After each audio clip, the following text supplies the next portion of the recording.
20ኛው ክፍለ ዘመን ሊጠባ ሲል ዓለም በአንድ ትልቅ ፍርሃት ውስጥ ወደቀች። በኢንዱስትሪና በጦር መሳሪያ የበለጸጉት የአውሮፓ ኃይላት አረንጓዴውን አህጉር አፍሪካን አንድ በአንድ ሊቀራመቱ ተነሱ። ታላላቅ የአፍሪካ መንግስታት ተንበረከኩ። ታሪካዊ ስልጣኔዎች ፈረሱ። ኩሩ የነበሩ ህዝቦችም ባንዲራቸው ዝቅ ብሎ የወራሪዎች ጫማ ስር ወደቁ። መላው ጥቁር ህዝብ ተስፋ ቆርጦ በነበረበት በዚያ የጨለማ ዘመን አንዲት ሀገር ግን አልሰማችሁም፣ ግዛቴ አትገቡም አለች። ይህች ሀገር የረገጧት ሁሉ የሚቀጠቀጡባት፣ የደፈሯት ሁሉ በአፍረት የሚመለሱባት የእሳተ ገሞራ ምድር ናት ኢትዮጵያ። ይህ ታሪክ በቁም ከመሞት ይልቅ በቆሙበት መውደቅን የመረጡ፣ ከባርነት ይልቅ በነጻነት መሰዋትን የናፈቁ የእውነተኛ ጀግኖችና የጀግና ልጆች ታሪክ ነው። መደበኛ ወታደራዊ ሳይንስ ያልተማሩ ነገር ግን በውስጣቸው የሀገር ፍቅር እሳት የሚነድባቸው ጀግኖች ጠላትን ፊት ለፊት ገጠሙት። በሰሜኑ ድንበር አንድም ስንዝር መሬት ለጠላት ያልሰጡት፣ የነጭ የበላይነትን በዶጋሊ ሜዳ ላይ የቀበሩት ራስ አሉላ እንግዳ በቤተ መንግስቱ እምብርት ጦርነትን በጉልበት ብቻ ሳይሆን በጥበብና በስለላ መርተው ጠላት የሸረበውን የከፋፍለ ግዛ ፖለቲካ ያከሸፉት አባ መላ ፊት አውራሪ ሀብተ ጊዮርጊስ ዲነግዴ በአድዋ ሜዳ ላይ በመድፍ ጠላትን እንደ ሾላ ያረገፉት፣ ከ40 ዓመት በኋላም በ70 ዓመት ዕድሜያቸው ሀገር ስትደፈር እቤት አልቀመጥም ብለው በባዶ እግራቸው የተዋጉት ደጃዝማች ባልቻ ሳፎ በምስራቁ በረሃ የጠላትን ጦር አምድ እየሰበሩ የሎጂስቲክ መስመራቸውን በመቁረጥ የጣሊያን ጀነራሎችን ያስጨነቁት ጀግናው ደጃዝማች ዑመር ሰመተር ንጉሱ በተሰደዱበትና ሀገር መሪ ባጣችበት በአምስቱ የጨለማ ዓመታት የሸዋንና የሀገሪቱን አርበኞች በሙሉ በበላይነት ያስተባበሩት ጠቅላይ አዛዡ ራስ አበበ አረጋይ በጎጃም ተራሮች ላይ ፋሺስትን መውጫ መግቢያ ሳጥቶ ፍርዱ ግን ልብ በሚሰብር መልኩ በስቅላት የተደመደመው እሳቱ ጀግና ደጃዝማች በላይ ዘለቀ። የእነዚህ ጀግኖች የታሪክ ማህደር ምን ይላል? የሁሉንም ታሪክ መዝገብ ገልጠን አንድ በአንድ እናያለን። እስከ መጨረሻው ሰከንድ ድረስ አብራችሁን ቆዩ።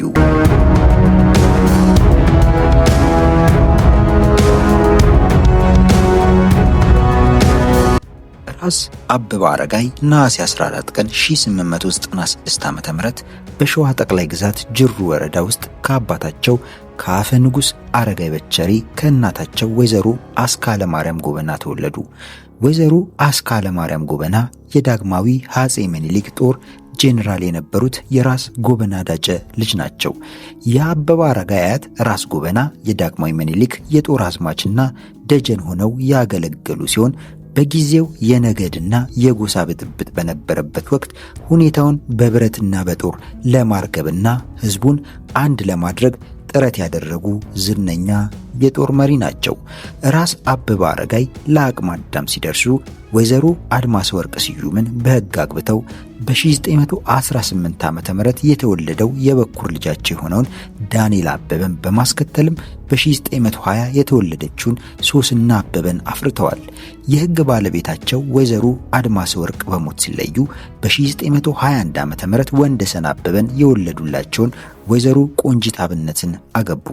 በ1928 ዓ.ም የፋሺስት ኢጣሊያ ወረራ ወቅት ከመላው ኢትዮጵያ የተውጣጣው ሰራዊት በሰሜንና በደቡብ ግንባር ተሰልፎ ከጠላት ጋር ሲዋደቅ የመናገሻ ከተማይቱን በሰላምና ጸጥታ የማስከበሩ ግዳጅ የተሰጠው ለአራዳ ዘበኞች ነበር። የአራዳ ዘበኛ ቤተ ደንብ የተቋቋመውም በ1919 ዓ.ም ሲሆን ቀደም ሲል ከተማው ይጠበቅ የነበረው ጥሩምቡሌ ተብሎ የሚጠራው የጥበቃ ሰራዊት ነበር። በኋላ ግን የአዲስ አበባ ከተማ በማዘጋጃ ቤትነት ደረጃ የራሱ አስተዳደር እንዲኖረው ሲደረግ ቢትወደድ ወልደ ጻድቅ ጎሹ በ1901 ዓ.ም የመጀመሪያው የአዲስ አበባ ከንቲባ ሆነው ተሾሙ። አበበ አረጋይ በ1927 ዓ.ም የባላምባራስነት ማዕረግ ተሰጥቷቸው በአዲስ አበባ የግማሹን ክፍል ለጸጥታ ጥበቃ የአራዳ ዘበኛ አለቅነት ተሾመው ወደ አዲስ አበባ ማዘጋጃ ቤት ተዘዋወሩ። በ1928 ዓ.ም ንጉሠ ነገሥቱ ወደ ሰሜን ጦር ግንባር ሲዘምቱ አባ ገስጣ አበበ አረጋይ የአራዳ ዘበኛ ጠቅላይ አዛዥ ሆነው ተሾሙ። በሰሜንና በደቡብ ጦር ግንባር ከጠላት ጋር ወራት የፈጀ ፍልሚያ ከተደረገ በኋላ ንጉሠ ነገሥቱ ከማይጨው ጦር ግንባር በመመለስ በተሰበረ መንፈስ ሚያዝያ 22 ቀን 1928 ዓ.ም ሐሙስ ከጠዋቱ 3 ሰዓት አዲስ አበባ ገቡ። የኢትዮጵያ ሰራዊት ጠላት ባዘነበበት የሙስታርድ ጋዝ ቦምብ የተነሳና በሰራዊቱ ዘንድ በታየ በአንዳንድ የቅንጅት ጉድለት ምክንያት የጠላት ፋሺስት ሰራዊት ድል ስለቀናው ለከተማው ነዋሪ ሐዘኑንና ድንጋጤውን ይበልጥ አከበደበት። ሚያዝያ 23 ቀን 1928 ልዑላን መሳፍንቶች፣ መኳንንቶች፣ ከፍተኛ የጦር መኮንኖችና ታላላቅ የአርበኞች የጦር መሪዎች ተሰብስበው ንጉሠ ነገሥቱ በተገኙበት በታላቁ ቤተ መንግሥት ከፍተኛ ጉባኤ ተደረገ። ጉባኤው ባደረገውም ሰፊ ክርክር አንደኛው የጉባኤ ሐሳብ ቤተ መንግሥቱ ወደ ጎሬ ተዘውሮ በዚያ በኩል ጠላትን መከላከል የሚል ሲሆን፣ ሁለተኛው ሐሳብ ደግሞ ንጉሠ ነገሥቱ ቀዳማዊ አፄ ኃይለ ሥላሴ ወደ ዓለም መንግሥታት ማኅበር ሄደው እንዲያመለክቱ ሆኖ እስከዚያው ድረስ ግን ጦሩ በየስፍራው በአርበኝነት ተሰማርቶ ሀገሩን እየተከላከለ እንዲጠብቅ በሚሉ በሁለት የተለያዩ ሐሳቦች በመከፈሉ ምክንያት ጉባኤው ለሚቀጥለው ቀን ተላለፈ። በሚቀጥለው ቀን በተደረገው ጉባኤ ከሁለቱ የተለያየ ሐሳቦች መካከል ንጉሠ ነገሥቱ ወደ ዓለም መንግሥታት ማኅበር ሄደው እንዲያመለክቱ ሆኖ እስከዚያው ድረስ ግን ጦሩ በየስፍራው በአርበኝነት ተሰማርቶ ሀገሩን እየተከላከለ እንዲጠብቅ የሚለው ሐሳብ በአብላጫ ድምፅ ተቀባይነት በማግኘቱ ንጉሠ ነገሥት ቀዳማዊ አፄ ኃይለ ሥላሴ ሚያዝያ 24 ቀን 1928 ዓ.ም ወደ አውሮፓ ለመሄድ በባቡር ወደ ጅቡቲ ተጓዙ። የንጉሠ ነገሥቱ ወደ ውጭ ሀገር መሄድ እንደተሰማ ቤተ መንግሥቱ ወዲያውኑ ተዘረፈ። ዝርፊያውም በሌሎች የከተማይቱ አካባቢዎች ሳይቀር ተፋፍሞ ቀጠለ። ይህን ዝርፊያ ለማስቆም የአራዳ ዘበኛ ጠቅላይ አዛዥ ሆነው ለተሾሙት ለባላምባራስ አበበ አረጋይ ከባድ ፈተና ሆነባቸው። በተለይ የዘራፊዎቹ ከቀን ወደ ቀን መበራከት ለአራዳ ዘበኞቹ ከአቅም በላይ ሆነባቸው። በወቅቱ የአዲስ አበባ ከንቲባ የነበሩት ብላታ ታከለ ወልደ ሐዋርያት የከተማውን ሹማምንት በመሰብሰብ ከመከሩ በኋላ ዝርፊያውን ለማስቆም መሞከር የከተማውን ሰላማዊ ሕዝብ ማስጨረስ እንደሆነ ከተወሰነ በኋላ፣ በሌላ በኩል ደግሞ ድል መሆንን አምኖ በመቀበል ከተማይቱን ለጠላት ማስረከቡ ሕሊናን ለዘላለም የሚያቆስል ውርደት እንደሚሆን ታወቀ። ስለሆነም አዲስ አበባን ለቆ በመውጣት በዱር በገደሉ በመሰማራት ውጊያ እንዲደረግ ተወሰነ። አበበ አረጋይም ውሳኔውን ለበታች ሹማምንቶች ካስታወቁ በኋላ ወደ መኖሪያ ቤታቸው ተመለሱ። ከዚያም በኋላ አበበ አረጋይ የወሰኑት ውሳኔ የጠላትን ጦር የጣርማ በር አልፎ አዲስ አበባ መያዙ ስለሆነ የኢጣሊያ ጦር በእግሩ ሊረግጠው ቀርቶ በአውሮፕላኑ እንኳን ጥቃት ለማድረስ ወደማይችሉበት ወደ ሰሜን ሸዋ ገደላ ገደል መሽጎ በአዲስ አበባ የተከማቸውን የጠላት ጦር ሰላም መንሳት ይኖርብኛል በማለት ወዲያውኑ እናታቸውን፣ ባለቤታቸውን፣ ልጆቻቸውን አስከትለው ሚያዝያ 28 ቀን 1928 ዓ.ም ሰሜን ሸዋ ወደሚገኘው ግንቢቹ ወደ ተባለው ስፍራ ተጉዘው ግንቦት 7 ቀን 1928 በቦታው ደረሱ። አበበ አረጋይ ግንቢቹ እንደደረሱ ነዋሪውን በመሰብሰብ የተፈጠረውን ሁኔታ ሁሉ ማስረዳት ጀመሩ። በሀገራችን ላይ ጠላት ያደረሰውን ወረራ ለመመከት ያለው አማራጭ በአርበኝነት ተሰማርቶ ጠላትን መግቢያ መውጫ ማሳጣት እንደሚገባ ለሕዝቡ ከገለጹለት በኋላ ሁሉም በየፊናው ጠላትን ለመዋጋት በፈቃደኝነት ለመሰማራት ዝግጁነቱን ገለጸ። በየቦታው ተበታትኖ የነበረው የክብር ዘበኛ ጦርና የአራዳ ዘበኞችም ተላልከው በመሰብሰብ ለሀገራቸው መስዋዕትነት ለመሆን ከአባ ገስጥ አበበ አረጋይ ጋር ተቀላቀሉ። አባ ገስጥ አበበ አረጋይም ከተሰባሰቡት አርበኞች ውስጥ ልምድና ችሎታ ያላቸውን መልምለው በአለቃና ጭፍራ መልክ አደራጅተው የአርበኝነት ስራቸውን ተያያዙት። አባ ገስጥ አበበ አረጋይ ከጠላት ጋር ካደረጓቸው ጦርነት መካከል በአንዱ የጠላትን አውሮፕላን በሩምታ ተኩስ ተመቶ እንዲወድቅ ማድረጋቸው ታሪክ ከትቦታል። አበበ አረጋይ በአንድ ስፍራ ብቻ ለረጅም ጊዜ ተወስነው ጠላትን የሚዋጉ ሳይሆኑ የተለያዩ ስፍራዎችን በመቀያየር አመቺ ስፍራ እየመረጡ በጠላት ላይ አደጋ ለመጣልና የጠላት ኃይል ሲበረታ ደግሞ ከቦታው ለመሰወር የሚያስችል እንቅስቃሴ ያደርጉ ነበር። የሙገርን ወንዝ ተሻግረው ከወንዝ ማዶ እንደደረሱ አብሯቸው ይንከራተቱ የነበሩትን ባለቤታቸውን ወይዘሮ ቆንጂት አብነትን በ10 ወሩ በአንቀልባ ታዝሎ በጅሩ በረሃ ሲንከራተት ከአዲስ አበባ በወጡ በ13ኛው ቀን ግንቦት 9 ቀን 1928 ዓ.ም በድንገት ሕይወቱ ባለፈው ሕፃን ምትክ ሰኔ 17 1929 ዓ.ም ከምሽቱ 12 ሰዓት ሲሆን ወይዘሮ ቆንጂት በግንደ በረት በረሃ ወንድ ልጅ ተገላገሉ። ይህም የተወለደው ሕፃን ለአባ ገስጥ አበበ አረጋይ አራተኛ ልጃቸው መሆኑ ነው። አበበ አረጋይ የአርበኝነት ተግባራቸውን ለመፈጸም ወደ ሌላ ስፍራ መሄድ ስለነበረባቸው ቤተሰባቸውን አንድ ቦታ ደብቀውና አስፈላጊውን ማስጠንቀቂያ ሰጥተው እርሳቸው እና አርበኞቻቸውን ይዘው ጉዟቸውን ቀጠሉ። ቤተሰቡም በረሃብ ተጎድቶ ነበረና ረሃቡ ሲጠናበት እህል ገዝቶ የሚያመጣ አንድ ሰው ልኮ ኖሮ የተላከው ሰው በድንገት በጣሊያን ባንዳዎች እይታ ውስጥ ይገባል። ከዚያም ተይዞ የጣሊያን አለቆች ዘንድ ቀርቦ በግርፋት ሲመረመር እውነቱን ስለተናገረ ጦር ታዞ የአበበ አረጋይ ቤተሰቦች ወደ ተደበቁበት ቦታ መራቸው። የጠላት ጦርም በባንዳዎች እየተመራ ስፍራው እንደደረሰ ቤተሰቡን የሚጠብቁ ሁለት ወንዶች ከጠላት ጋር ተታኩሰው ሲወድቁ የራስ አበበ ባለቤት ወይዘሮ ቆንጂት ሕፃኑን እንደታቀፉ ተማረኩ።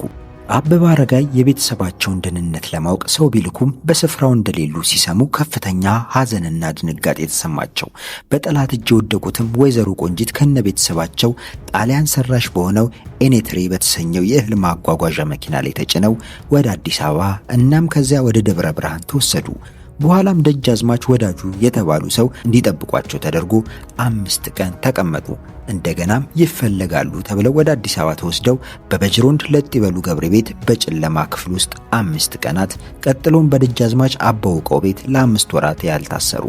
የአበበ አረጋይ የቤተሰብ ፈተና በዚህ ብቻ አላበቃም። እንደገና በጦር ሜዳ ቆስለው የነበሩት እናታቸው ወይዘሮ አስካለ ጎበና በሌላ ውጊያ ላይ በጠላት ከተማረኩ በኋላ ያለምንም ርህራሄ እያዳፉ ወደ ጦር ሰፈራቸው ጣሊያኖቹ ወሰዷቸው። ይህ ሁሉ ተደራራቢ ፈተና አበበን ቢገጥማቸውም አበበ አረጋይ ከአርበኝነት ተግባራቸው ዝንፍ ሊሉ አልቻሉም።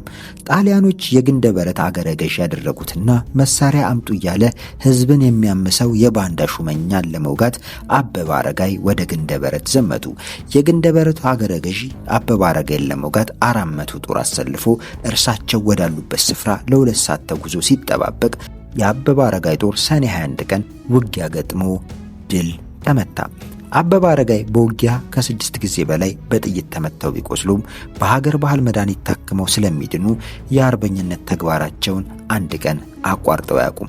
ይህ በእንዲህ እንዳለ የቡልጋ መሪ የነበሩት ደጃዝማች ፍቅረ ማርያም ናደው በውጊያ ላይ መገደል የቡልጋ አርበኞችን ያለ መሪ በመቅረታቸው ምክንያት የልጅ ኢያሱ ልጅ የሆነውና በድብቅ ይኖር የነበረው እንግዳሸት ኢያሱ የተባለው የ15 ዓመት ልጅ ለማንገስ በአርበኞች መካከል ተመክሮበት ስምምነት ስላገኘ ወጣቱ እንግዳሸት ኢያሱ መላከ ፀሐይ ተብሎ በአርበኞች ፍቃድ ነገሰ። ወጣቱ ንጉስ የቤተ መንግስት አስተዳደግና ስርዓት ስላልተማረ በእንደራሴ እንዲተዳደር ተወስኖ የእንደራሴነቱንም ተግባር አበበ አረጋይ እንዲረከቡ በአርበኞች ከተመረጡ በኋላ የራስነት ማዕረግ ተሰጥቷቸው የጦር አዛዥ እንዲሆኑ ከተወሰነ በኋላ ራስ አበበ አረጋይ ተብለው መጠራት ጀመሩ። ራስ አበበ አረጋይ ወጣቱ ንጉስ ተቀባይነት እንዲያገኝ ለ1 ዓመት ያህል ጥረት ሲያደርጉና በአርበኞች ቁጥጥር ስር የነበረውንም ሀገር ሲያስተዳድሩ የዳኝነት ተግባርም ሲያከናውኑ ከቆዩ በኋላ ወጣቱ ንጉስ መስከረም 27 ቀን 1931 ዓ.ም በድንገተኛ ህመም በሞት ተለየ።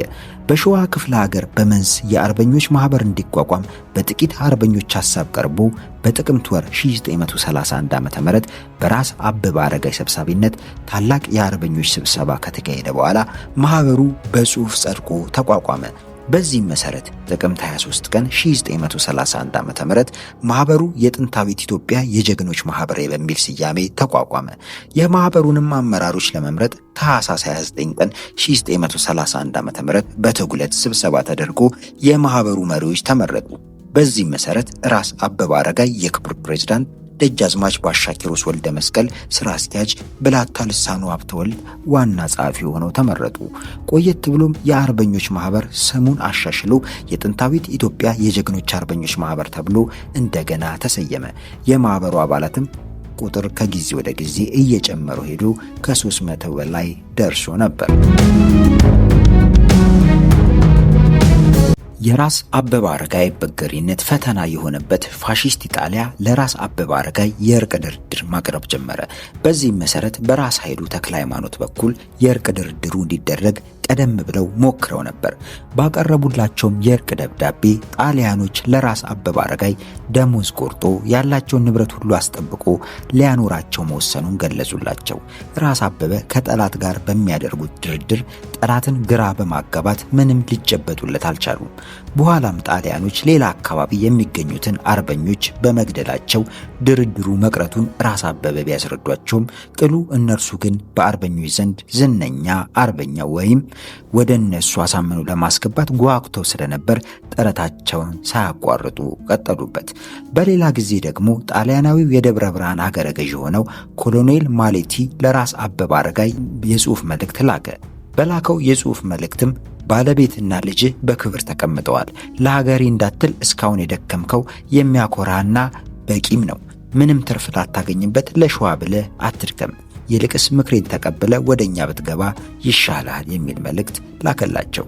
ራስ አበበ አረጋይም ለተላከላቸው መልእክት ምላሽ ሲሰጡ የባለቤትና የልጄ በደህና መያዝ ከተቀደሰ ተግባሪ የሚያስተጓጉለኝ አይሆንም። እኔንም እንደሆን እንደ ሌሎቹ የኢትዮጵያ አርበኞች ከእናንተ ጋር የምታገደው ለወድ ሀገራችን ነጻነትና ክብር እንዲሁም ለሕዝቧ ደህንነት መሆኑን አውቀው ማንኛውም ኢትዮጵያዊ በኢጣሊያ ፋሽስት ኮቴ ሲረገጥ እንደማይኖር አረጋግጥልሃለሁ የሚል ቁርጥ ያለ መልስ ላኩለት።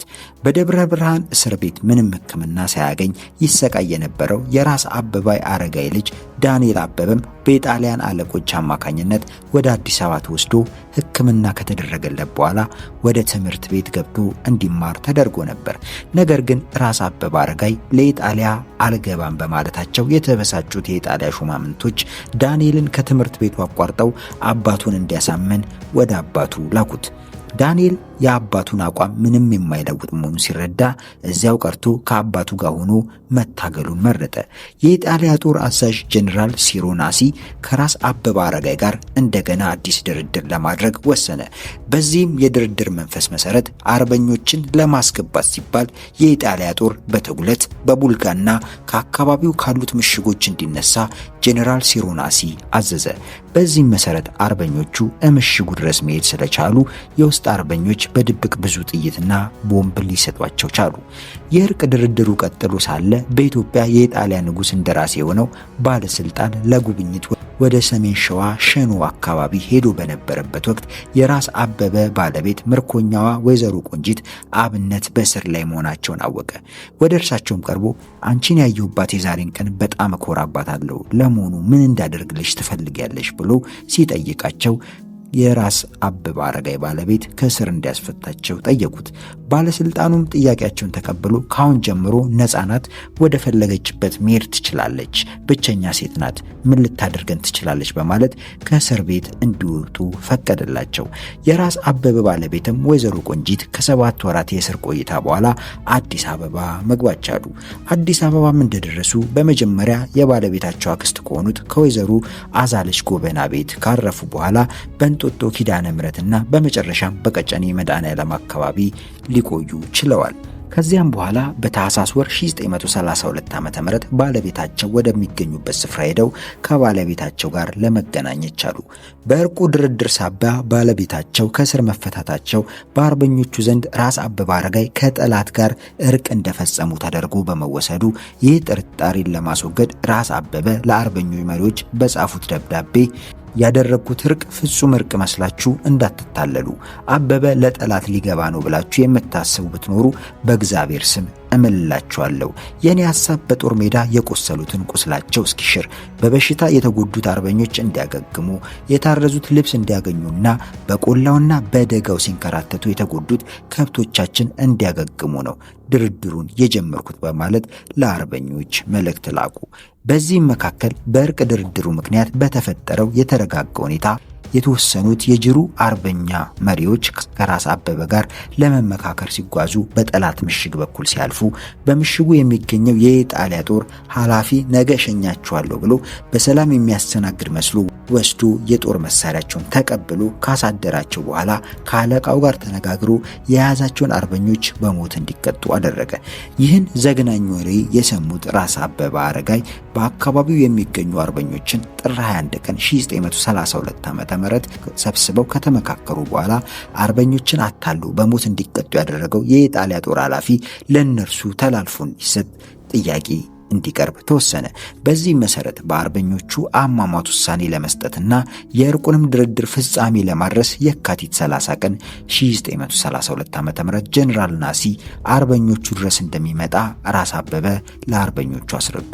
በዚህ ጊዜ ጀነራሉ ከሚመጣበት ከሁለት ቀን በፊት ስምምነት ተደርጎ ጀነራሉ በሚመጣበት ዕለት በደፈጣ ውጊያ እርምጃ እንዲወሰድበት ስምምነት ላይ ተደረሰ። ይሁን እንጂ ጀነራል ናሲ ሐሳቡን ቀየሩ።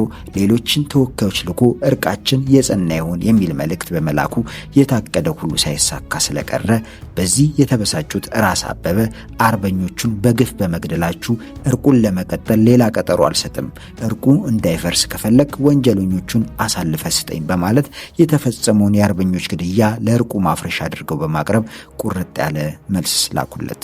ይሁን እንጂ ጣሊያኖች የአበበ አረጋይን ሐሳብ ስላልተቀበሉት የእርቅ ድርድሩ ፈርሶ ሁኔታዎች ሁሉ ወደ ቀድሞ ቦታቸው በመመለሳቸው አርበኞች እንደገና ተወያይተው ጠላትን በተለያየ አቅጣጫ ተሰማርተው ለመውጋት በመስማማት የቀድሞ የአርበኝነት ተግባራቸውን ቀጠሉ።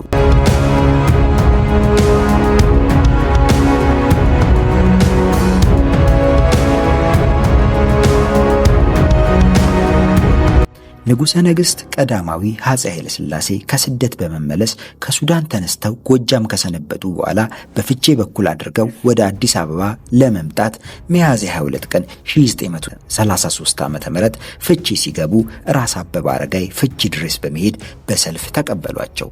ራስ አበበ ከልጃቸው ዳንኤል አበበ ጋር ሆነው ንጉሠ ነገሥቱ ጋር በመቅረብ ለጥ ብሎ እጅ ከነሱ በኋላ እኔ የእርሱ ታማኝ አሽከሩ ለጠላት ሳልገዛ ቆይቻለሁ፣ ዳግመኛ በሕይወት ኞታለሁ ብዬ ተስፋ አላደረኩም ነበር አሏቸው። ጉዞውን ከፍቼ ወደ አዲስ አበባ ቀጥሎ ሚያዝያ 27 ቀን 1933 ዓ.ም ጠዋት ንጉሠ ነገሥቱ እንጦጦ ማርያም ቤተክርስቲያን በር ላይ ሲደርሱ ስመጥሩ ጀግና ክቡር ራስ አበበ አረጋይ ቁጥራቸው 10,000 የሚደርስ አርበኞቻቸውን አሰልፈው እጅግ የደመቀና የጋለ አቀባበል አደረጉላቸው። ንጉሠ ነገሥቱ ከእንጦጦ ማርያም ተነስተው በግልጽ አውቶሞቢል ላይ ሆነው በነጭ ፈረስ ላይ በተቀመጠው በእንግሊዛዊው ኮሎኔል ዊንጌት በጌዲዮን ጦርና በአርበኞቻቸው ታጅበው ወደ አዲስ አበባ ጉዞ ለመቀጠል ተዘጋጁ። የጉዞም ዝግጅት እንደተጠናቀቀም ከጄኔራል ካኒንግሃም አንድ መልእክት ለራስ አበበ አረጋይ ደረሰ። መልእክቱም ቁጥራቸው 10,000 የሚደርሰው የራስ አበበ አረጋይ የአርበኞች ጦር ንጉሠ ነገሥቱን አጅቦ ከመሄድ ይልቅ እንጦጦ ላይ ሰፍረው ለ48 ሰዓታት እንዲቆይ የሚል ነበር። ይህም የካኒንግሃም ሐሳብ ለራስ አበበ አረጋይ ተተርጉሞ ሲነገራቸው አልቀበልም፣ ንጉሠ ነገሥታችንን በሀገራችን በኢትዮጵያ ላይ የፋሺስት መንግስት የሚፈጽመውን ግፍ ለዓለም መንግስታት ማህበር ለማመልከት ወደ አውሮፓ ሲሄዱ እኛም አዲስ አበባ ለቀን በየጫካውና በየገደሉ በመሰማራት ከጠላታችን ጋር ለነጻነታችን ስንዋጋ 5 ዓመታት አሰልፈናል። ዛሬ የእግዚአብሔር ፍቃድ ሆኖ የወዳጅ ሀገር እንግሊዝ መንግስት እርዳታ ተጨምሮበት ንጉሠ ነገሥታችን የነጻነታችንን ችቦ እያበሩ ወደ መናገሻ ከተማቸው ሲያመሩ እኛ ተነጥለን እዚህ እንጦጦ እንድንቆይ የምንጠየቀውን አልቀበልም። አሁን የቆምነው ነፃ በሆነችው የሀገራችን መሬት ላይ ነው። ዛሬም ለመጓዝ የተዘጋጀነው ነፃ ወደ ሆነችው ወደ አዲስ አበባ ከተማችን ነው። ምናልባት የአዲስ አበባ ጸጥታ አስግቷችሁ እንደሆነ እኛ በቂ የሆነ ኃይል ስላለን በቶሎ ደርሰን እንጋፈጥላችኋለን። ከዚህ ሌላ ባታስቸግሩን ይሻላል። እኛ ውለታችሁን ማሰብ፣ እናንተ ምስጋናችንን መቀበል የሚገባ ነው። ከዚህ ውጪ የምንጠይቃችሁ ነገር የለም የሚል መልስ ሰጡ። ጄኔራል ዊንጌትም በራስ አበበ መልስ ተማረከ። ወዲያውኑም ዊንጌት ለካኒንጋም ባስተላለፈው ቃል የታወቀው የአርበኞች መሪ አበበ አረጋይ ከጃንሆይ ተለይተን እንጦጦ ለመቆየት ጨርሶ የማይታሰብ ነው ብሏል። የንጉሠ ነገሥቱም አቋም ይህንኑ የመሰለ ስለሆነ ሐሳቡን ከመቀበል በስተቀር ምርጫ የለንም ሲል አስታወቀ። ጉዞውም ከፍቼ ወደ አዲስ አበባ ቀጥሎ ሚያዝያ 27 ቀን 1933 ዓመተ ምህረት ጠዋት ንጉሠ ነገሥቱ እንጦጦ ማርያም ቤተክርስቲያን በር ላይ ሲደርሱ ስመጥሩ ጀግና ክቡር ራስ አበበ አረጋይ ቁጥራቸው 10,000 የሚደርስ አርበኞቻቸውን አሰልፈው የደመቀ አቀባበል አደረጉላቸው። ሚያዝያ 27 ቀን 1933 ዓ.ም ከቀኑ 6 ሰዓት ላይ እጅግ በደመቀ ሁኔታ ታጅበው ከታላቁ ቤተ መንግስት ደረሱ። ንጉሱ ቀዳማዊ ኃይለ ሥላሴ ከስደት ሲመለሱ የቀድሞ የአራዳ ዘበኛ አለቃና የሸዋ ዕውቅ አርበኛ ራስ አበበ አረጋይ የሜጀር ጄኔራልነት ማዕረግ ተሰጥቷቸውና የአዲስ አበባ ገዥነት ተሹመው ወደ ድሮ መኖሪያ ቤታቸው ገቡ። የሜጀር ጄኔራልነት ማዕረግ ያገኙት አበበ አረጋይም ሹመቱ እንደተሰጣቸው ቅድሚያ ስራቸውን ያደረጉት የአዲስ አበባን ጸጥታ ማስከበር ነበር። የራስ አበበ አረጋይ ጸጥታን የማስፈንና የማረጋጋት ችሎታ ለሌላም ስፍራ በማስፈለጉ አዲስ አበባን ለጥቂት ወራት ካስተዳደሩ በኋላ በነሐሴ ወር 1933 ዓ.ም የሲዳሞ የቦረናና የወላይታ ሀገረ ገዥ ሆነው ተሾሙ። በተሾሙባቸውም ሀገራት ለጥቂት ጊዜ ከሰሩ በኋላ የጦር ሚኒስቴር መስሪያ ቤት እንደገና ሲቋቋም የመጀመሪያው የጦር ሚኒስትር ሆነው የካቲት 16 ቀን 1934 ዓ.ም ተሾሙ። ይህም ያገኙት ሹመት በአርበኝነቱ ዘመን በእርሳቸው ጠቅላይ አዛዥነት የታገሉትንና ሌሎችን አርበኞች በመንግስት መደበኛ ጦር ሰራዊት ውስጥ ተመድበው እንዲያገለግሉ ለማድረግ አስችሏቸዋል። ከ1933 ዓ.ም እስከ 1934 ዓ.ም ድረስ የሲዳሞ ጠቅላይ ገዥ በመሆን ተሹሟል። በ1934 ዓ.ም በትግራይ ምድር የበቀለው የቀዳማዊ ወያኔ አማጺ ቡድን በአካባቢው የፈጠረው ሁከትን ለመቆጣጠርና ጸጥታ ለማስከበር አበበ አረጋይ ወደ ስፍራው ተልከው ከእንደርታው ወዲ ወልዳይ ጋር በመሆን በእንግሊዞች የአየር ኃይል በመታገዝ ጥቅምት 6 ቀን 1936 ዓ.ም ውቅሩ በሚገኘው የወያኔ ማዘዣ ጣቢያ ላይ እርምጃ እንዲወሰድ አድርገዋል።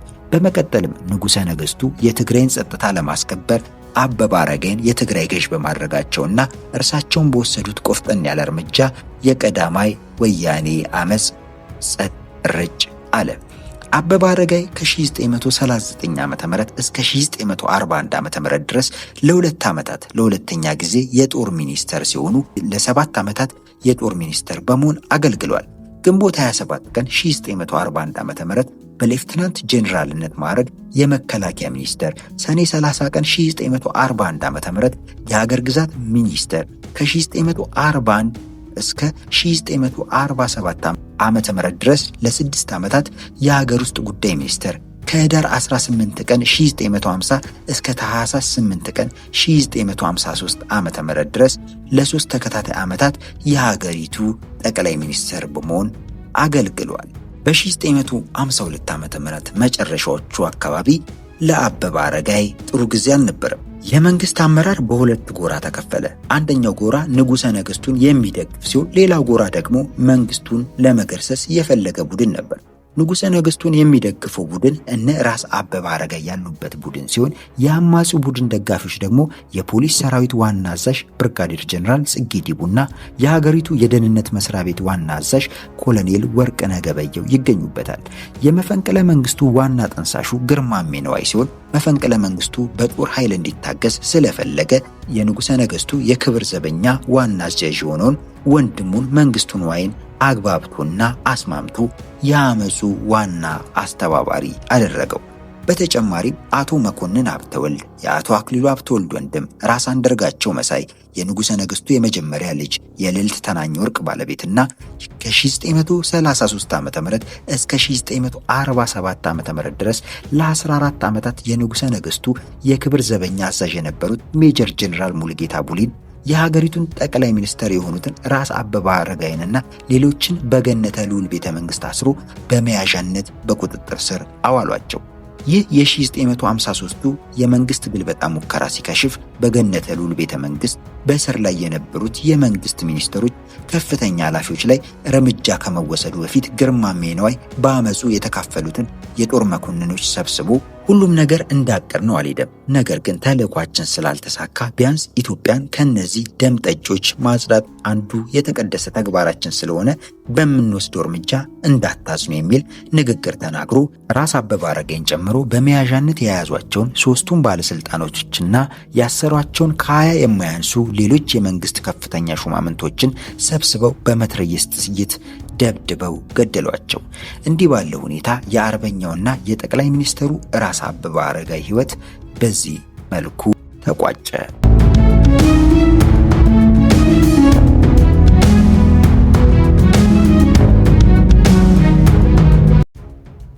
ፊታውራሪ ሀብተ ጊዮርጊስ ዲነግዴ።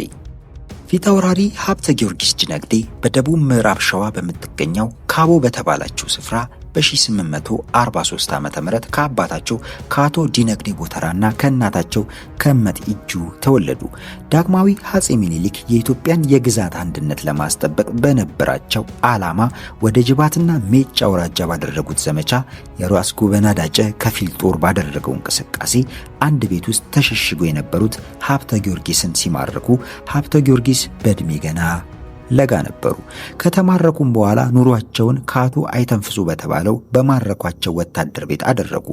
አቶ አይተንፍሱም ሀብተ ጊዮርጊስን እንደ ልጃቸው ተንከባክበው ለማሳደግ ወሰኑ። ሀብተ ጊዮርጊስ በየጊዜው የሚያሳዩት የእርሻ ስራ ጥንካሬ፣ የጦር አወራወር ስልትና እንዲሁም የፈረስ ግልቢያ፣ የጋሻ መከታ ችሎታቸው አሳዳጊያቸውን ያስደሰተ በመሆኑ ዳግማዊ አፄ ሚኒሊክ በምርኮ የተያዙት ሰዎች በሙሉ ለእርሳቸው ተላልፈው እንዲሰጡ ባስነገሩት አዋጅ መሰረት ምርኮኞቹ ሲላኩ አቶ አይተንፍሱ ሀብተ ጊዮርጊስን ወስደው ለሚኒሊክ አስረከቧቸው። ሀብተ ጊዮርጊስ ወደ ሚኒሊክ ዘንድ ሲሄዱ ገና የ18 ዓመት ወጣት ነበሩ። አሳዳጊያቸው አቶ አይተንፍሱ ስለ ሀብተ ጊዮርጊስ መልካም ጸባይና ችሎታ ለንጉሱ ስለነገሯቸው ሚኒሊክም የፈረስ ቤት አለቃ የባልደራሱ ረዳት ሆነው እንዲያገለግሉ ሾሟቸው።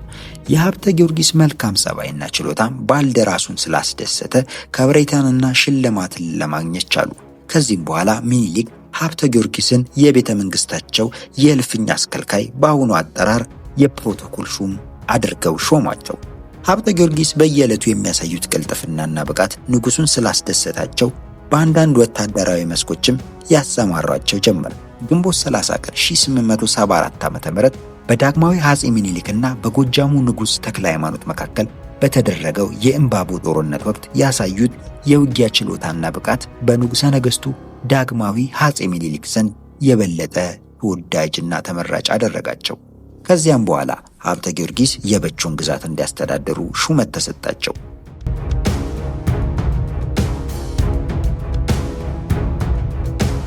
ሀብተ ጊዮርጊስ ዲነግዴ በአድዋ ዘመቻ ወቅት ዳግማዊ አፄ ሚኒሊክ 120,000 ሰራዊት በአድዋ ግንባር ሲያሰልፉ ከሰራዊቱ ዋና ዋና የጦር መሪዎች መካከል ማለትም ከዳግማዊ አፄ ሚኒሊክ፣ ከእቴጌ ጣይቱ፣ ከራስ መንገሻ ዮሐንስ፣ ከራስ አሉላ እንግዳ፣ ከወሎ ራስ ሚካኤል፣ ከጎጃሙ ንጉስ ተክለ ሃይማኖት፣ ከራስ መኮንን ወልደ ሚካኤል ጋር ሆነው የራሳቸውን ጦር ይዘው በጋራ በመሰለፍ በውጊያ ጥበባቸውና የጦር አመራር ብቃታቸው አኩሪ ገድሎችን ፈጽመዋል።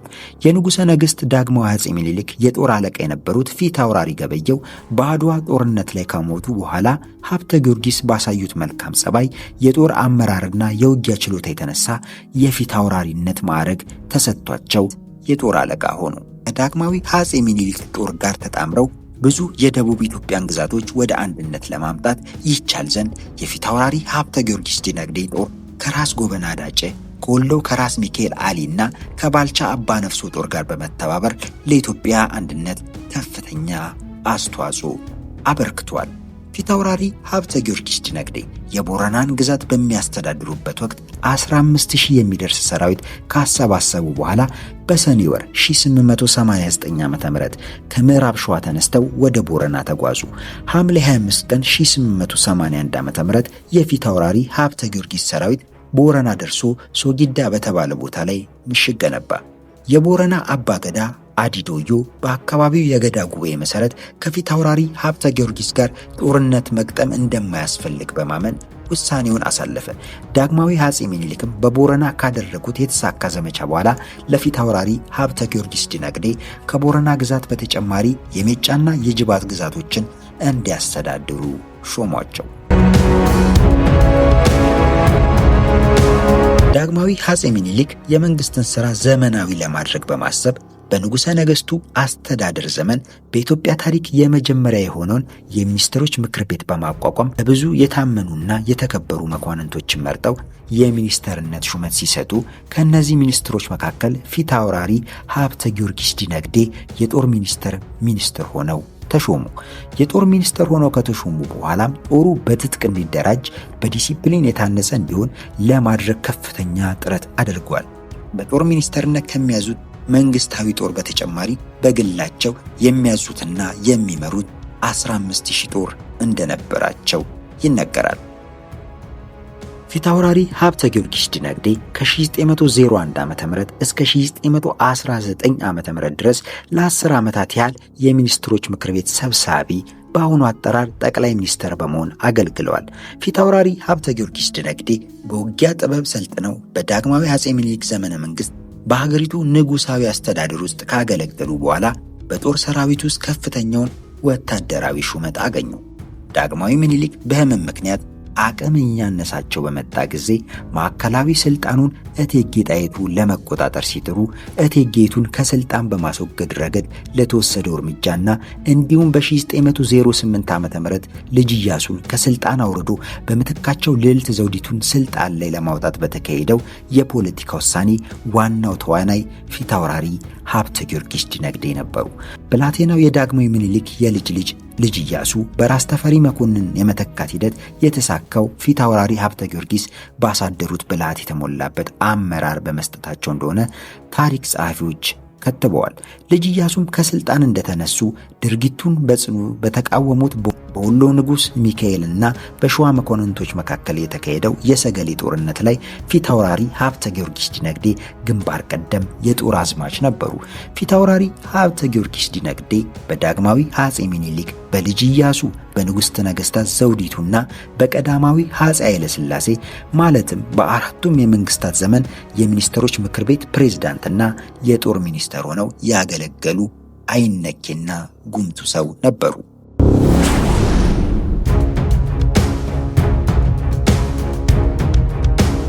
ፊት አውራሪ ሀብተ ጊዮርጊስ በወታደራዊ አዛዥነትና በዳኝነት በነበራቸው ከፍተኛ ችሎታ የተነሳ ብዙ ጊዜ የሚጠቀሱና በኢትዮጵያ የግዛት አስተዳደር ኢምፓየር ውስጥ ትልቅ ስፍራ የነበራቸው ከመሆናቸውም በላይ በኢትዮጵያ ፖለቲካ ውስጥ ትልቅ ሚና የተጫወቱ አስተዋይና ነገር አዋቂ እንደነበሩ ከራሳቸው ከነገስታቶቹም ተመስክሮላቸዋል። ይህም ነገር አዋቂነታቸውና በብልሃታቸውና አስተዋይነታቸው የተነሳ አባ መላ ተብለው እንዲጠሩ አስችሏቸዋል። በዚህም የተነሳ ዳግማዊ ምኒልክ በውስጥም ሆነ በውጭ ለተፈጠሩ ዲፕሎማሲያዊ ጉዳዮች ወደ ሀብተ ጊዮርጊስ ዲነግዴ አባ መላ በመላክ አስተያየታቸውን የመጠየቅ ልማድ ነበራቸው። በአንድ ወቅት ሁለት እንግሊዛውያን ያለ መግቢያ ፍቃድ ከኬንያ ወደ ኢትዮጵያ በቦረና ግዛት ገብተው በመገኘታቸው ተገደሉ። ተቀማጭነቱን በኢትዮጵያ የነበረው የእንግሊዝ መንግስት ቆንስልም ዜጎቻችን ያለ አግባብ ተገድለውብናል ብሎ አቤቱታውን ለንጉሠ ነገሥቱ ዳግማዊ ምኒልክ አቀረበ። ንጉሠ ነገሥቱም ጉዳዩ ላይ መክረን እንነግርሃለን ብለው መልስ ሰጡ። በኋላም ፊት አውራሪ ሀብተ ጊዮርጊስን አስጠርተው የእንግሊዝ ዜጎች ለምን እንደተገደሉ ሲጠይቋቸው ፊት አውራሪ ሀብተ ጊዮርጊስም ቆንስሉን ወደ እኔ ላኩትና መልሱን በቶሎ አሳውቆታለሁ ብሎ መለሱላቸው። የእንግሊዝ ቆንስልም ፊት አውራሪ ሀብተ ጊዮርጊስ ዘንድ ከቀረበ በኋላ የዜጎቻችን ደም በከንቱ ስለፈሰሰ ደማቸው የፈሰሰበት የቦረና መሬት ለኛ ይሰጠን በማለት ጠየቃቸው። ፊት አውራሪ ሀብተ ጊዮርጊስም በምላሹ ግን በሀገራችሁ የዚህ አይነት ደም ባለን በማለት ጠየቁት። ቆንስሉም አዎ ብሎ መለሰ። ፊት አውራሪ ሀብተ ጊዮርጊስም እንግዲያውስ መልካም፣ የአፄ ቴዎድሮስ ልጅ ልዑል ዓለማየሁ ቴዎድሮስ ከእንግሊዝ ሀገር ሄዶ ሞቷልና ለንደንንም ለኛ ስጡን፣ እናንተም የጠየቃችሁትን ውሰዱ በማለት በጽሑፍ አርቅቀውና ፈርመው በላንተም ለመስማማት እዚህ ወረቀት ላይ ፈርም ሲሉት አልፈርምም ብሎ ምንም ሳይተነፍስ ውልቅ ብሎ ሄደ። ዳግማዊ አፄ ምኒልክና እቴጌ ጣይቱ ፊት አውራሪ ሀብተ ጊዮርጊስ ለቆንስሉ ብልሃት የተሞላበትን መልስ በመስጠታቸው ንጉሱና ንግስቲቱ ፊት አውራሪን አንገታቸውን አቅፈው ስመዋቸዋል። ፊት አውራሪ ሀብተ ጊዮርጊስ ዲነግዴ እርጅናና ህመም ተጫጫናቸው። ለረጅም ጊዜ ታሞ ከቆዩ በኋላ አርብ ታኅሳስ 3 ቀን 1919 ዓ.ም በተወለዱ በ76 ዓመታቸው ከዚህ ዓለም በሞት ተለዩ። የዳግማዊ አፄ ምኒልክ ዕለተ ሞት አርብ ታኅሳስ 3 ቀን 1906 ዓ.ም ነበርና የንጉሠ ነገሥቱ የቅርብ ወዳጅና ታማኝ አገልጋይ የነበሩት የፊት አውራሪ ሀብተ ጊዮርጊስ ዲነግዴም ዕለተ ሞት በዕለተ አርብ ታኅሳስ 3 ቀን ስለነበረ ቀኑ በመገጣጠሙ ምክንያት ለሰው ሁሉ ግርምትን የፈጠረ ሆነ። የፊት አውራሪ ሀብተ ጊዮርጊስ ዲነግዴ የቀብራቸው ስነ ስርዓት ግርማዊት ንግሥተ ነገሥታት ዘውዲቱና ልዑል አልጋ ወራሽ ተፈሪ መኮንን በተገኙበት መድፍ እየተተኮሰ ነጋሪት እየተጎሰመ በመናገሻ ገነተ ጽጌ ቅዱስ ጊዮርጊስ ቤተክርስቲያን ተፈጸመ።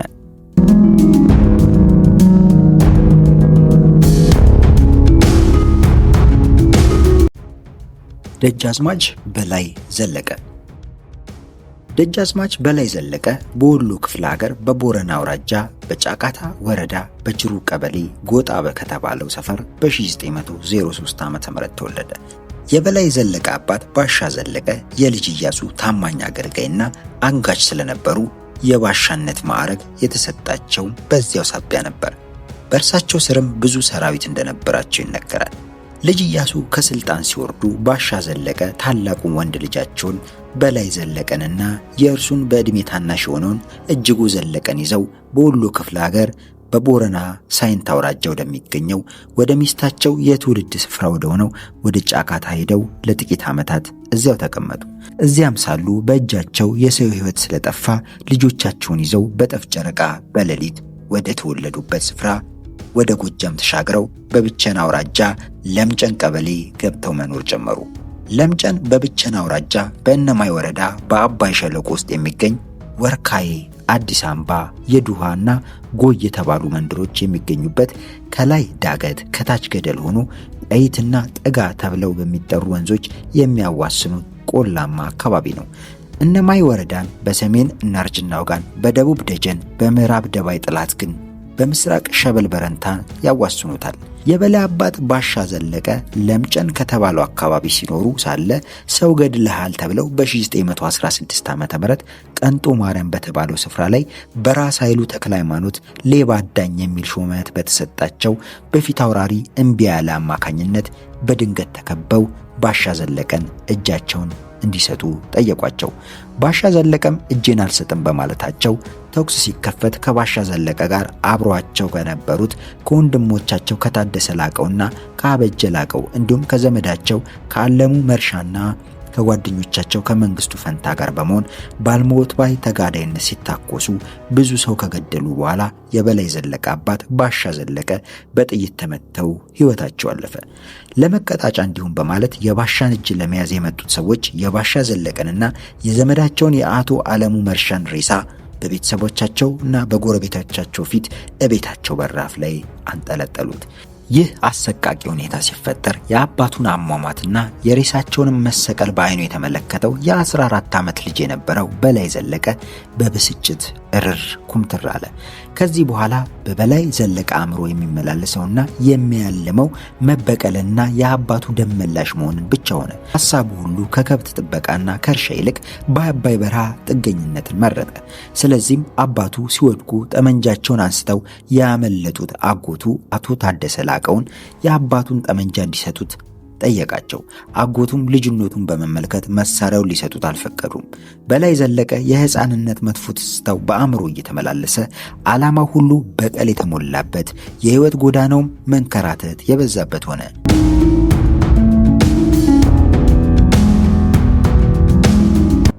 በበላይ ዘለቀ አእምሮ የተጠነሰሰው የበቀል ስሜት በአንድ ስፍራ ሊያስቀምጠው ስላልቻለ በዘመኑ በቤተ ክርስቲያን ይሰጥ የነበረውን መሰረታዊ የፊደል ገበታ እንኳን በአይኑ ለማየት እድል ባለማግኘቱ መማር ሳይችል ቀረ። በዚህ ምክንያት ታናሽ ወንድሙ እጅጉ ዘለቀን ይዞ ከበረሃ ወደ በረሃ መንከራተት ዕጣ ፋንታ ሆነ። የመንከራተቱን ምክንያት አንደኛ በአባቱ የትውልድ ስፍራ በብቸና የአባቱ ገዳዮች ይበቀልናል ብለው ስለሚፈሩ መከታተላቸውን ባለማቆማቸው ሲሆን፣ ሁለተኛው ደግሞ በበላይ ዘለቀ የትውልድ ስፍራ በቦረና የአባቱ ባላንጣዎች የበቀል ተግባር ሊፈጽሙበት በመፈለጋቸው በአንድ ስፍራ ተወስኖ እንዲቆይ አላስቻለውም። በዚህ ምክንያት ቦረና አለ ሲባል ብቸና ይገኛል፣ ብቸና አለ ሲባል ቦረና እየተሻገረ ዱካው የማይገኝ ሰው ሆነ።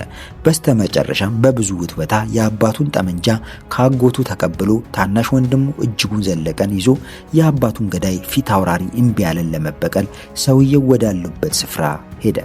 ሆነም ፊት አውራሪ እምቢያለ በስፍራው ስላልነበሩ በምትኩ ፊት አውራሪ እምቢያለን እየመራ አምጥቶ አባቱን ያስገደለውን ግራዝማች ደረሰህን በመግደል ደሙን ከመለሰ በኋላ ከታናሽ ወንድሙ ጋር በመሆን ጫካ በመግባት ሽፍትነቱን ተያያዘው። በአንድ ወቅት የበላይ ዘለቀ የእናቱን ላም ነብር እንደበላባቸው ሲሰማ በላይ ዘለቀ ነብሩን ለመግደል ከታናሽ ወንድሙ ጋር ወደ ጫካው በመሄድ ነብሩን በጠመንጃ ተኩሶ ገደለው።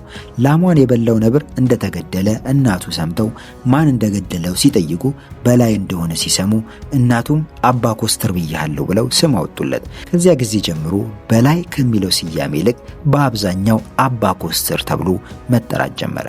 በላይ ዘለቀ ፋሺስት ኢጣሊያ ኢትዮጵያን በወረረበት ወቅት በጎጃም ጠቅላይ ግዛት የአርበኝነት ተግባር ከጀመሩት ከመጀመሪያዎቹ ረድፍ ከሚጠቀሱት ውስጥ ግንባር ቀደሙ ነው።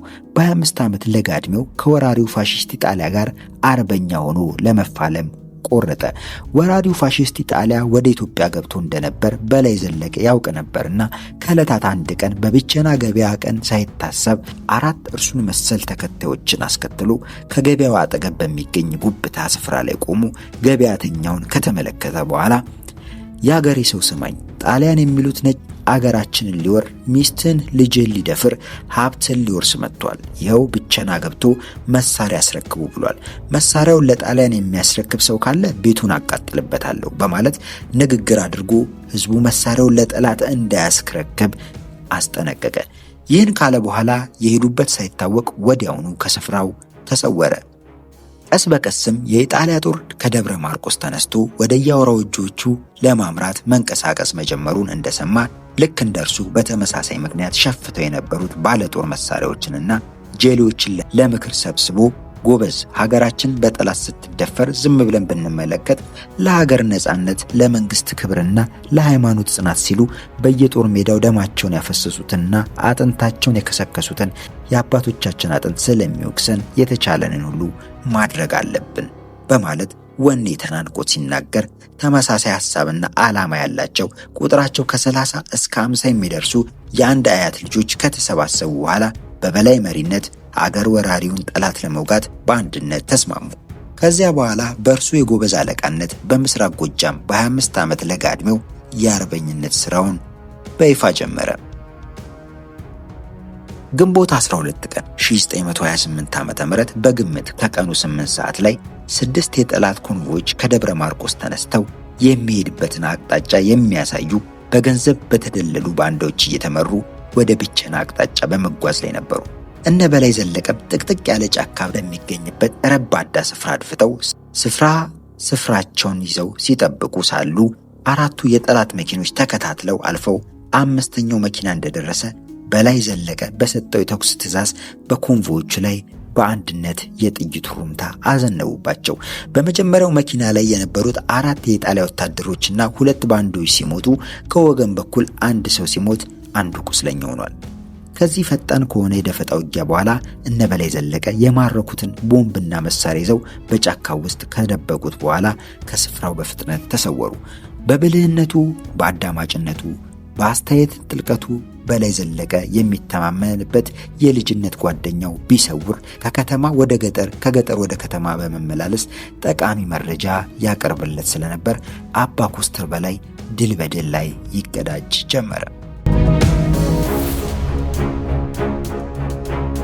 በአንድ ወቅት በላይ ታናሽ ወንድሙን እጅጉ ዘለቀን ደጃዝማች ብሎ ሲሾም እጅጉ ጋሼ ስሙን ሁሉ ጨረስከው አንተ ማን ልትባል ነው ብሎ ቢጠይቀው በላይም ለኔ ሌላ ስም ምን ያስፈልጋል እናቴ በላይ በላኝ የለም እንዴ በማለት መልሶለታል። በአንድ ወቅት ምሽት ላይ አብሮ አደጉ ተመስገን ፋንታና ታናሽ ወንድሙ እጅጉ ዘለቀ አባ ኮስተር በላይ ወደሚገኝበት ምሽት ገቡ። ተመስገንና ፋንታ ታናሽ ወንድሙ እጅጉ ዘለቀ ትካዜ ገብቷቸው አቀርቅረዋል። አባ ኮስተር ግን ድል ተቀዳጅተው ሳለ ለምን እንደተከዙ አልገባውም። አባ ኮስተርም ልጄና ባለቤቴ የት ሄዱ ብሎ ጠየቀ።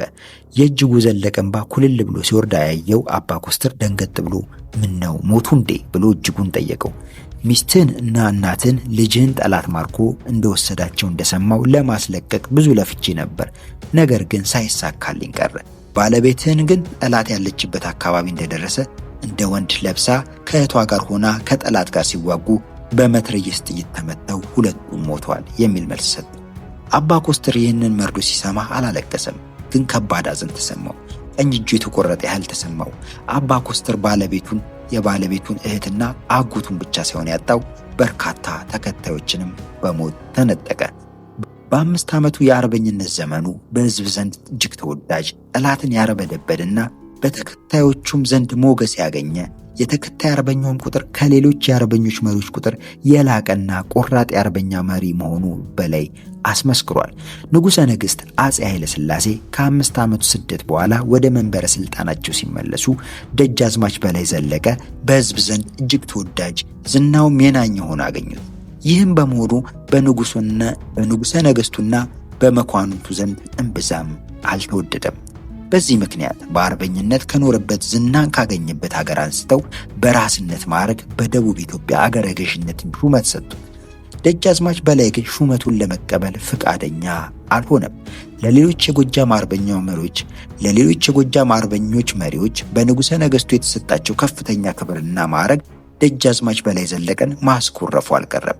ለምሳሌ የጎጃም አርበኞች መሪና የበላይ ዘለቀ ጠበኛ ለነበሩት ለልጅ ኃይሉ በለው የራስነት ማዕረግ፣ ለደጃዝማች መንገሻ ጀንበሬ ደግሞ የቢትወደድነት ማዕረግ ተሰጥቷቸው ሳለ የጎጃም ጠቅላይ ግዛትን እንዲያስተዳድሩም ተሹሞ ሳለ በላይ ዘለቀ ያዝባቸው የነበሩት በተለይ የሞጣና በከፊል የደብረ ማርቆስ አውራጆች ላይ ሹመት ማጣቱ የበለጠ ሳያሳዝነው አልቀረም። ቅሬታ እንዳደረበትም ለማሳየት ከአዲስ አበባና ከደብረ ማርቆስ የሚላኩለትን ትዕዛዞች አልቀበልም በማለት ቅሬታውን በይፋ ገለጸ። በዚህም አለመታዘዝ የተበሳጩት ቀዳማዊ አፄ ኃይለ ሥላሴ በላይ እንዲያዝ ጦራቸውን ወደ ጎጃም ላኩ። በመጨረሻም በሚያዝያ ወር በ1934 ዓ.ም ከጎጃምና ከደብረ ማርቆስ የተውጣጣ ጦር የበላይ ዘለቀን ግዛት ወረረው። ደጃዝማች በላይ ዘለቀ 3 ወር ሙሉ ከተላከው ጦር ጋር ከተዋጋ በኋላ ስለተሸነፈ አዲስ አበባ ተወስዶ ታሰረ። ከጥቂት ወራት በኋላም ከእስር ቤት አምልጦ ወደ ጎጃም በሚሄድበት ወቅት እንደገና ተይዞ ወደ አዲስ አበባ ከተመለሰ በኋላ የሞት ፍርድ ተፈርዶበት መርካቶ በሚገኘው 4ኛ ፖሊስ ጣቢያ አጠገብ ከወንድሙ እጅጉ ዘለቀ ጋር በስቅላት ተቀጣ። እንዲህ ባለ አሳዛኝ ሁኔታ በላይ ሕይወቱን እንዲያጣ ተደረገ።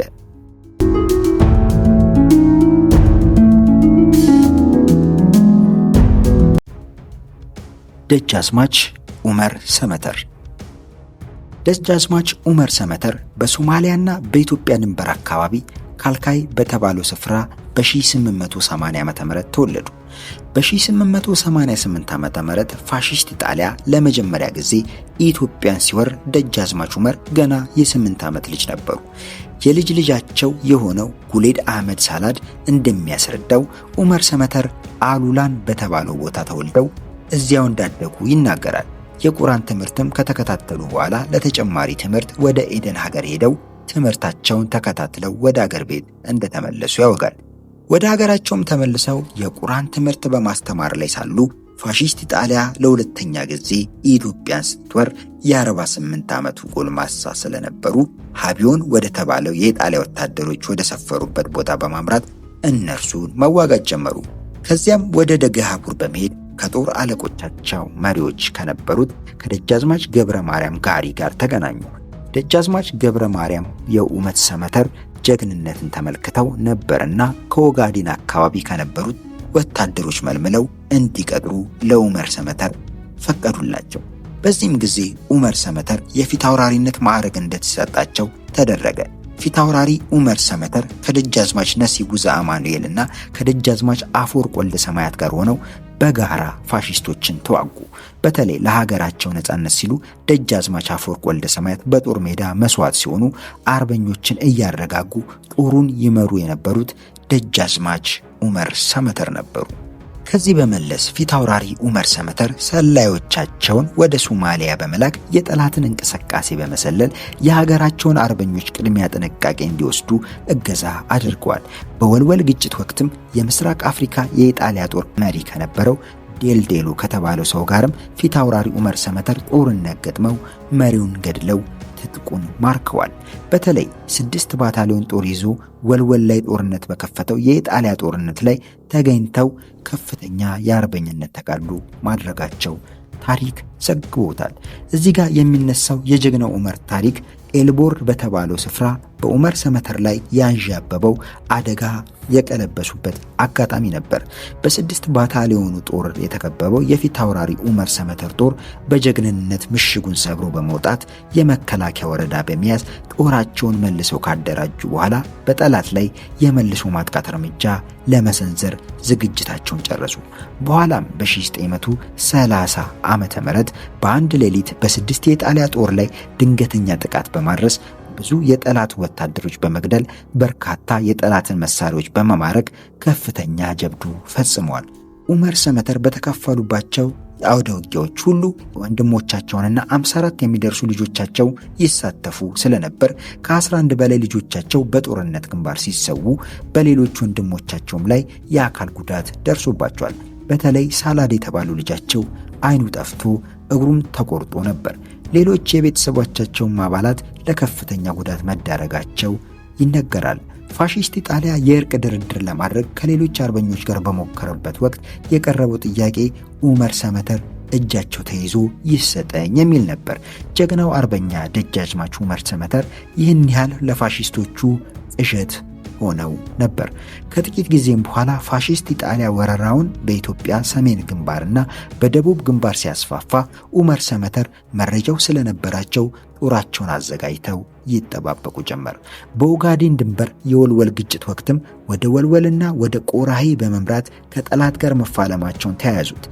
የጠላት ጦርም በደቡብ ግንባር ገስግሰው ውቤ ወደ ተባለው ስፍራ እንደተጠጋ መረጃው የነበራቸው ኡመር ሰመተር ተወርዋሪው ጦራቸውን ወደ ስፍራው ይዘው ሄደው ድንገተኛ ውጊያ በመክፈት በጠላት ላይ ከፍተኛ ድል አስመዘገቡ።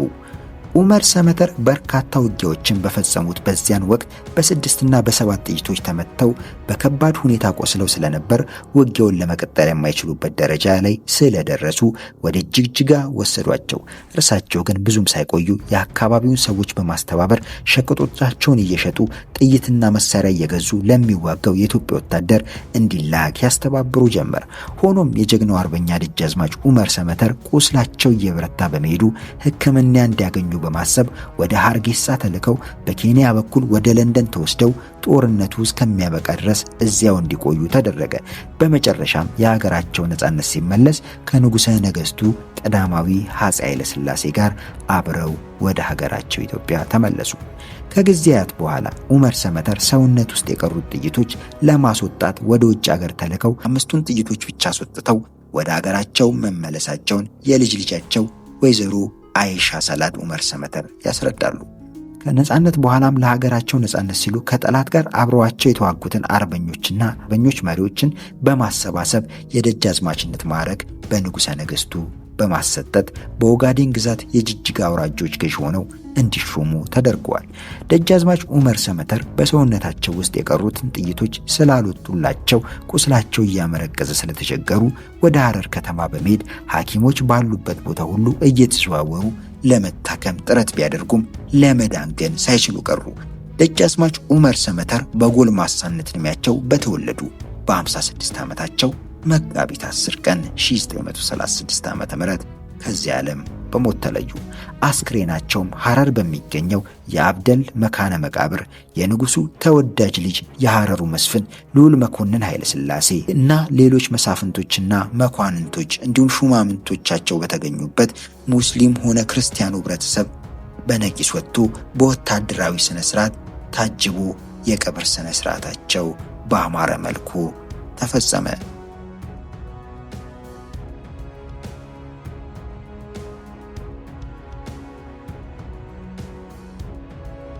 ደጃዝማች ባልቻ ሳፎ። ደጃች ባልቻ ሳፎ በ1854 ዓ.ም ወሊሶ አካባቢ በሚገኝ አገምጃ ተብሎ በሚጠራ ቦታ ተወለዱ። ባልቻ ኑሯቸውን በዳግማዊ ምኒልክ ቤተ መንግሥት ሲጀምሩ ዕድሜያቸው ገና የ14 ዓመት ልጅ ነበሩ። በመጀመሪያ በእልፍኝ አሽከርነት፣ ቀጥሎም በጅሮንድ ተብለው የግምጃ ቤት ኃላፊ ሆነው ተሾሙ። ደጃዝማች ባልቻ ሳፎ ብዙ ሰው የሚያውቃቸው በፈረስ ስማቸው ባልቻ አባ ነፍሱ በሚል መጠሪያ ነው። በኢትዮጵያ ታሪክ ውስጥ ከተነገረላቸው ዋና ዋና ጀግኖች መካከል አንዱ ባልቻ ናቸው ማለት ይቻላል። በጦርነት ላይ ባሳዩት ጀብዱ ስራቸው በታሪክ ላይ ተወስቷል። ቆራጥነታቸው በስንኝ ተገጥሟል፣ እንዲሁም በስማቸው ተዘምሯል።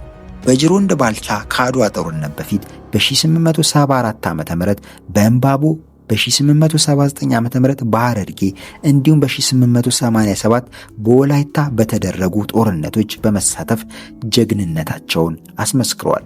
በ1888 ዓ.ም በ33 ዓመት ለጋ ወጣትነት ዕድሜያቸው 3000 ሰራዊታቸውን አስከትለው ከዳግማዊ አፄ ምኒልክ ጦር ጋር አድዋ የዘመቱት በጅሮንድ ባልቻ ከሊቀ መኳስ አባተ ጋር በአድዋ ዘመቻ ላይ በመድፎቻቸው ሀገርን የሚያኮራ ተግባር ፈጽመው ጠላትን አባረው ተመልሰዋል። በተለይ በመቀሌ ከዚያም በአድዋ ጦርነት ባሳዩት ጀብዱ ስማቸው ገኖ ከተጠሩ ታላላቅ የኢትዮጵያ ጀግኖች አንዱ ለመሆን በቅተዋል። ከዳግማዊ ምኒልክ ሕልፈት በኋላ ባልቻ ከመጡት ገዦች ጋር ብዙም ሊስማሙ አልቻሉም። በተለይም የኋላው ቀዳማዊ አፄ ኃይለ ሥላሴ የቀድሞ ተፈሪ መኮንንን አይወዷቸውም ነበር። ነገሩ እንዲህ ነው። የንጉሥ ተፈሪን የዘመናዊነት አካሄድ ያልጣማቸው የዳግማዊ ምኒልክ ቀኝ እጅ የነበሩት ባልቻ ከንጉሠ ነገሥቱ ቀዳማዊ አፄ ኃይለ ሥላሴ ጋር ግልጽ ፍጥጫ ውስጥ ገቡ። በፖለቲካው ሳይሆን በጦር ብልሃታቸው የታወቁት ባልቻ የሸረ መንገድ መርጠው ንጉሡን ቀዳማዊ አፄ ኃይለ ሥላሴን ከመጥለፍ እና ከጀርባ ከሞጋት ይልቅ ፊት ለፊት መጋፈጥን መረጡ። በተለይ ንጉሥ ተፈሪ የንግሥተ ነገሥታት ዘውዲቱ ምኒልክን ስልጣን ቀስ በቀስ እየገዘገዙት እንደሆነ በማሰባቸው ቁጣቸው ገንፍሎ ነበር። ሆኖም ብዙ መኳንንቶች ንጉሥ ተፈሪን በመቃወም ባነሳሱት አድማ ተይዘው በእስራትና በንብረት መወረስ ሲቀጡ፣ ባልቻ ግን ራሳቸውን ከአድማ ነፃ ለማውጣት ችለዋል። ባልቻ የሲዳሞ ገዥ በነበሩበት ጊዜ በ1920 ዓ.ም ወደ አዲስ አበባ እንዲመጡ ንጉሥ ተፈሪ ያስጠሯቸዋል። ባልቻ ትንሽ ጊዜ ወስደው ሲያቅማሙ ከቆዩ በኋላ ንግሥተ ዘውዲቱ ባላኩላቸው የማግባቢያ ጥሪ ወደ አዲስ አበባ መጡ። ባልቻ ወደ አዲስ አበባ ሲመጡ ብቻቸውን ሳይሆን የጦር መሳሪያ ያነገቡ ብዙ ጦር አስከትለው ስለነበር ጭፍራቸውን ከአዲስ አበባ በስተደቡብ በሚገኘው ፉሪ ተራራ ላይ አስፍረው እርሳቸው ጥቂት ወታደሮችን አስከትለው ወደ ቤተ መንግሥት አመሩ። ባልቻ በንጉሥ ላይ ያላቸውን ጥላቻ በግልጽ ሲያሳዩ፣ ንጉሥ ተፈሪ ደግሞ በበኩላቸው አርበኞች የለመዱትን ጮማ ስጋና ጠጅ አቅርበው ግብዣ በማድረግ በመልካም ሁኔታ ከተቀበሏቸው በኋላ በባልቻ ላይ ስለሚወሰደው እርምጃ ከጀርባቸው አሲረው ውሳኔ አሳለፉ። በዚህ መሰረት በባልቻ ምትክ ደጃዝማች ብሩ ወልደ ገብርኤልን የሲዳሞ ገዥ ሆነው መሾማቸውን በአዋጅ ፉሪ ለሰፈረው ለባልቻ ጦር አስነገሩ። የባልቻ ጦርም አዋጁን ከሰማ በኋላ አዲሱን ገዢ ተከትሎ ወደ ሲዳሞ ተጓዘ። ደጃዝማች ባልቻ ራስ ተፈሪን ለመቃወም ያደረጉት ሙከራ ከከሸፈ በኋላ ብቻቸውን እንደቀሩ ስለተገነዘቡ በቀጥታ ወደ አዲስ ዓለም ቤተክርስቲያን ሸሽተው ሄዱ። ነገር ግን ብዙም ሳይቆዩ በጸጥታ ኃይሎች ተይዘው ታሰሩ። ቀዳማዊ አፄ ኃይለ ሥላሴ ነግሰው ኢትዮጵያን መግዛት በጀመሩ በ6ኛው ዓመት ኢጣሊያ ለሁለተኛ ጊዜ ኢትዮጵያን ለመውረር በተነሳችበት ወቅት 50 ዓመታት ሙሉ ያለ እረፍት ያገለገሉት የ68 ዓመቱ አዛውንቱ ባልቻ ከአፄ ኃይለ ሥላሴ ጋር ቅራኔ ውስጥ ስለነበሩ ይዘውት ከነበረው የመንግስት አስተዳደር እንዲገለሉ ተደረገ። ፋሺስቱ ኢጣሊያ በኢትዮጵያ ላይ የግፍ ወረሯን ስትጀምር ከፋቸውም ደላቸውም በሀገራቸው ጉዳይ ድርድር የማያውቁት ባልቻ ምንም እንኳን አዛውንት ቢሆኑም የተጣሏቸውን ንጉሠ ነገሥቱ ጋር ቀርበው ከፋሺስቱ ጋር ጦርነት መቅጠም እንደሚፈልጉና ጦርነቱን ሄደው ለመዋጋት ፈቃደኛ መሆናቸውን ለቀዳማዊ አፄ ኃይለ ሥላሴ ነገሯቸው። ንጉሠ ነገሥቱም ባልቻ ላሳዩት ወኔ አድናቆታቸውን ከገለጹ በኋላ ጦርነቱ የሚፈቅደውን ስልትና አወቃቀር ድሮ በአድዋ ጊዜ ከነበረው ጊዜ የተለየ መሆኑንና በዕድሜያቸው መግፋት ሊገጥማቸው የሚችለውን ሁኔታ ግምት ውስጥ በማስገባት በጦርነቱ እንዳይካፈሉ አደረጓቸው። ፋሺስት ኢጣሊያ በጦርነቱ አሸንፎ አዲስ አበባ ሲገባና ንጉሡ ሲሰደዱ ከቀዳማዊ አፄ ኃይለ ሥላሴ ጋር ቅራኔ ውስጥ የነበሩትን ሁሉ እያባበለ በመውሰድ የወር ደመወዝ መድቦላቸው የተደላደለ ኑሮ ያኖራቸው ነበር። በዚህም የተነሳ ደጃዝማች ባልቻ ከኛ ጎን ሊሰለፉ ይችላሉ የሚል ግምት በጣሊያኖቹ ዘንድ ስለነበረ የጣሊያ መንግስት በሰላም ከገቡልኝ በደስታና በድሎት ይኖራሉ ብሎ ለደጃዝማች ባልቻ መልእክት ላከላቸው። የጌታዬን መንግስት ጠላት ወስዶት በሕይወት ልኖር አልፈልግም። ከጌታዬ ከምኒልክ ጋር ሰማይ ቤት ስገናኝ ምን ሰርቼ መጣው ለማለት ይችላለሁ በማለት መልእክተኞቹን ፊት ነሷቸው። ወዲያውኑም ጦራቸውን በማሰባሰብ በቀደምትነት የአርበኝነት ትግል ከጀመሩት የኢትዮጵያ የቁርጥ ቀን ልጆች መካከል አንዱ ሆኑ። ባልቻ አባ ነፍሶ የጠላት ኃይል እርሳቸው ከመገመቱት በላይ ሆኖ ስላገኙት በመጀመሪያ ወደ አገምጃ በመጨረሻም በቾ አካባቢ ሄደው ተቀመጡ።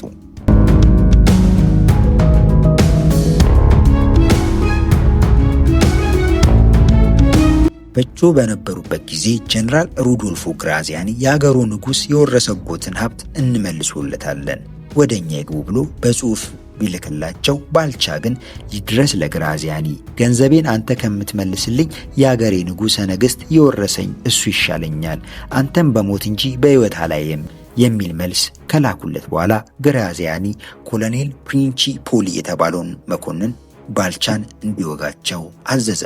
ጥቅምት 27 ቀን 1929 ዓ.ም የጠላት ጦር የደጃዝማች ባልቻ ወደሚኖሩበት ቦታ ድረስ በባንዳ እየተመራ በመዝለቅ በእሳቸው ላይ ዘመተባቸው። ደጃዝማች ባልቻም ከዘመተባቸው የጠላት ጦር ጋር በጀግንነት ከተዋጉ በኋላ አብሯቸው ከነበሩት አንዳንዶቹ በውጊያ ላይ ሲሰዉ፣ አንዳንዶቹም ሕይወታቸውን ለማትረፍ ሸሹ። የኢጣሊያ ጦር ባልቻን ከበባቸው። ወዴትም መሄድ አልቻሉም። በመጨረሻም አንድ የኢጣሊያ ወታደር ወደ ደጃች ባልቻ ዘንድ ከቀረበ በኋላ ደጃዝማች ባልቻ ማለት አንተነ ብሎ በመገረም ጠየቃቸው። ደጃዝማች ባልቻም አዎ እኔ ደጃዝማች ባልቻ ሳፎ ነኝ አሉት። በሉ ይማረኩ፣ ሽጉጦትንም ያስረክቡኝ አላቸው።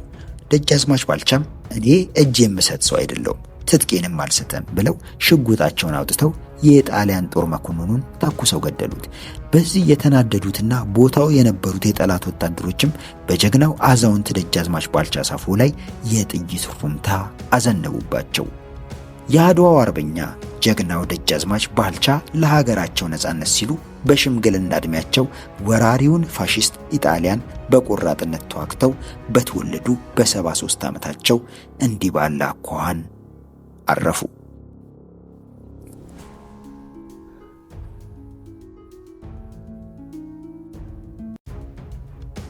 ራስ አሉላ እንግዳ። ራስ አሉላ ከገበሬ አባታቸው ከእንግዳ ዕቁቤ በ1831 ዓ.ም በተንቤን አውራጃ መናዊ በተባለች መንደር ተወለዱ። ምንም እንኳን አሉላ የዘር ሐረጋቸው ከመሳፍንት ቤተሰብ ባይሆንም አሉላ በዘር ሐረጋቸው የእንድርታ ገዥና የመሬት ባላባት ከነበሩት ከዕውቁ ራስ አርያ ድምፁ ጋር በመቀራረብ ወዳጅነትን መሰረቱ። ከጊዜም በኋላ አሉላ ዕድሜያቸው 20 ዓመት ሲሞላቸው ወደ ደጃዝማች ካሳ ምርጫ በኋላ ላይ አጼ ዮሐንስ አራተኛ ከተባሉት ጋር በመጠጋታቸው እና የእርሳቸውን ይሁንታ በማግኘታቸው በመጀመሪያ የቤተ መንግስቱ የእልፍኝ አስከልካይ በአሁኑ አጠራር የፕሮቶኮል ሹም ሆነው ተሾሙ። ይበልጡኑ ደግሞ አባታቸው በአጼ ቴዎድሮስ በመገደላቸው ሳቢያ በበቀል ተነሳስተው ለ3 ዓመት ብቻ የነገሱት የላስታው ዋክሹም ጎበዜ በኋላም ንጉሥ ተክለ ሃይማኖት ጋር አጼ ዮሐንስ ባደረጉት ጦርነት አጼ ዮሐንስ በጦርነቱ ድል ሲያደርጉ አሉላ የተክለ ጊዮርጊስን እጅ ይዘው ለአጼ ዮሐንስ በማስረከባቸው በንጉሱ ዘንድ ይበልጥ ተወዳጅ አደረጋቸው። ራስ አሉላ 30 ዓመት ሲሞላቸው ባላባታዊ አስተዳደር ስርዓት ውስጥ ከፍተኛ ስፍራ በማግኘት ጠንካራ የአመራር ችሎታ እንዳላቸው እያስመሰከሩ ቀጠሉ። በዚሁ የ30ዎቹ መግቢያ ዕድሜ ላይ እያሉ ወይዘሮ ብትወጣን አግብተው 3 ልጆችን አፍርተው ተለያይተዋል። ሁለተኛ ሚስታቸው የራስ አርያ ድምፁ ልጅ የሆኑት ወይዘሮ አምሳሉን ቢያገቡም ብዙ ሳይቆዩ ሚስታቸው በሞት ተለይተዋቸዋል። ከዚህ በኋላ አሉላ ፊታቸው ወደ ውትድርናው ዓለምና ንጉሠ ነገሥቱን በማገልገል ላይ አደረጉት።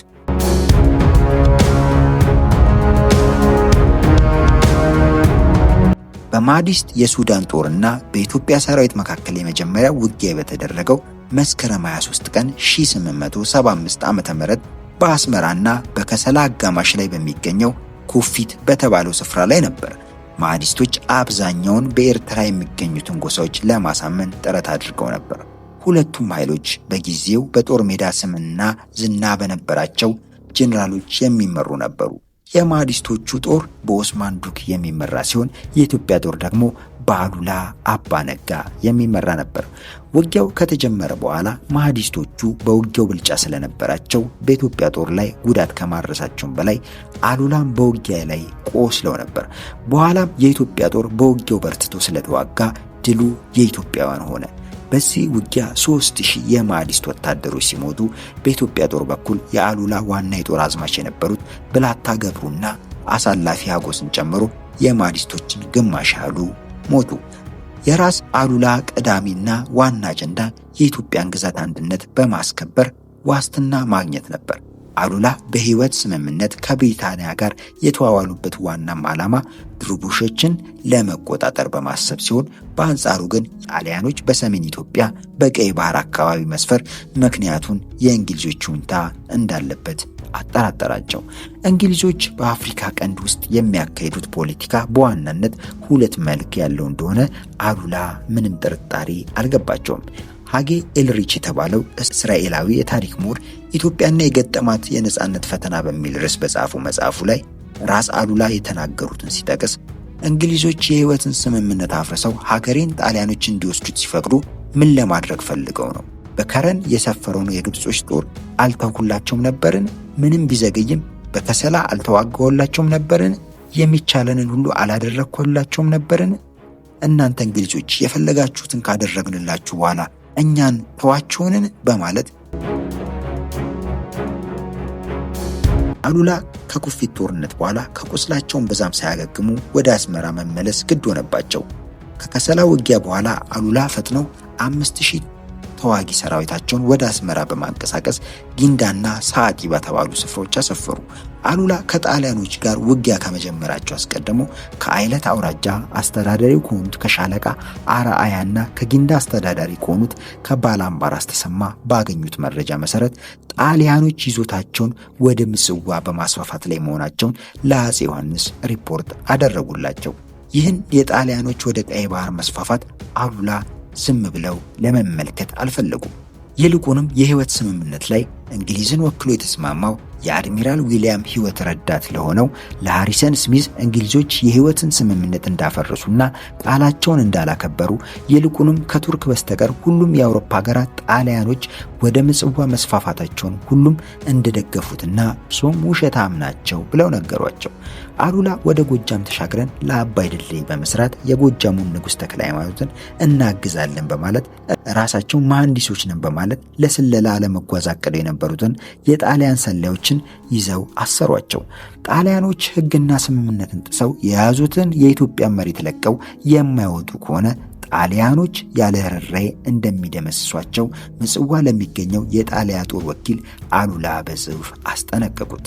ይሁን እንጂ ጣሊያኖቹ ከአሉላ ማስጠንቀቂያ ምንም ደንታ ሳይሰጣቸው አልፎ ተርፎ እኛ ወደ ምጽዋ የመጣ ነው የእግዚአብሔር ፍቃድ ስለሆነ ነው በማለት መሳለቅ ጀመሩ። ከዚህ በኋላ በ1878 ዓ.ም አሉላ ሰራዊታቸውን በምጽዋና በሳዕጢ አካባቢ ማስጠጋት ጀመሩ። በአካባቢውም የነበሩ አርበኞች የአሉላን እርምጃ በመደገፍ አሉላ ባህር ተሻግረው የመጡትን ባዕዳን አንወዳቸውም፣ ወደ ምጽዋ መጥተህ ይህን በሀገራችን የበቀለውን ባዕድ አረም ከመርፈዱ በፊት አጥፈው በማለት ለአሉላ መልእክት ላኩባቸው። ራስ አሉላ በአስመራ አቅራቢያ በሚገኘው ጊንዳ በተባለው ስፍራ የሚገኘውን ቁጥሩ 5000 የሚደርሰውን ጦራቸውን ይዘው ሳዕጢ ወደ ተባለው ስፍራ ማምራት ጀመሩ። ራስ አሉላ ጦራቸውን ሲያንቀሳቀሱ በአፄ ዮሐንስ ፍቃድ ይሁን አይሁን በውል የታወቀ ነገር የለም። ጣሊያኖች በአሰብና በምጽዋ ወደብ ብቻ ተወስነው መቅረት ስላልፈለጉ ይልቁንም ወደ መሃል ኢትዮጵያ ዘልቀው ለመያዝ ከፍተኛ ፍላጎት አደረባቸው። በጥቅምት ወር 1878 ዓ.ም የራስ አሉላ ጦር በሳዕጢና በምጽዋ አካባቢ መታየቱ ተረጋገጠ።